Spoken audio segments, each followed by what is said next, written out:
Hey there everyone, I'm Peter, and I want to start this course with a story that might shock you.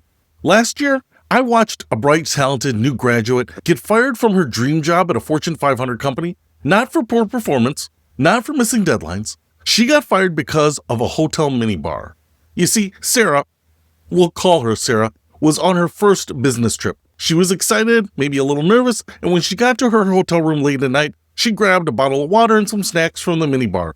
$23. Not a big deal, right? Wrong.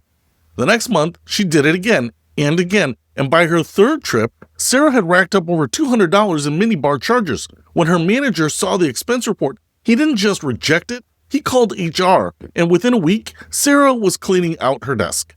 Now you might be thinking, come on, it's just minibar charges, isn't that a bit extreme? Here's what Sarah didn't know, and what nobody had bothered to tell her. Expense reports aren't just about money, they're about trust, judgment, and professional credibility. And in the corporate world, your expense reports say more about your character than almost anything else you do in your first year. Now, before we go any further, I want to give you the most important disclaimer of this entire course.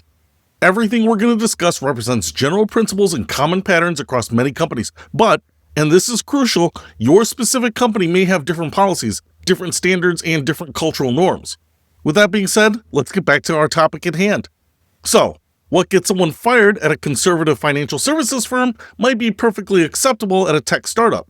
What's considered wasteful spending in a nonprofit might be standard practice in management consulting. The stories I'm sharing are real, but they come from different companies, different industries, and different corporate cultures. Your mileage, literally and figuratively, may vary. So here's your homework before we even start. Read your employee handbook, all of it, especially the travel and expense sections. Talk to your manager about expectations. Ask your colleagues about company culture and norms. And use this course as a framework for thinking about expense deductions, not as a substitute for knowing your specific company rules. With that being said, the psychology we're going to discuss, how managers evaluate judgment, how expenses reflect on your character, how small decisions build or destroy trust, that's universal. The specific dollar amounts and policies may vary, but the underlying principles apply everywhere. This isn't uncommon. Every year, thousands of employees, many of them new graduates, just like you, lose their jobs over expense report mistakes. Not fraud, not theft, just mistakes. Misunderstandings about what's allowed and what isn't.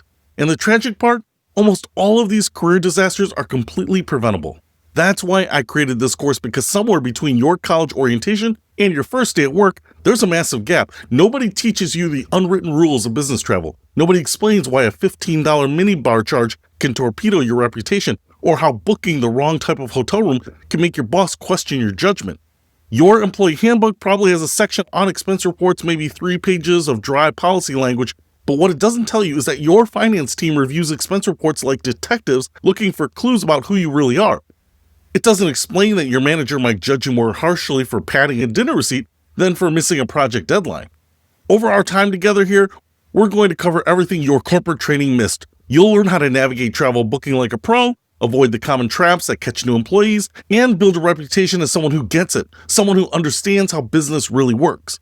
We'll talk about the hotel charges that are career killers, the flight upgrades that are worth asking for, and the ones that aren't, and the meal expenses that make finance teams see red flags. But this isn't just about following the rules, it's about understanding the psychology behind those rules. When you know why something matters to your company, you can make smart decisions even in situations you've never encountered before.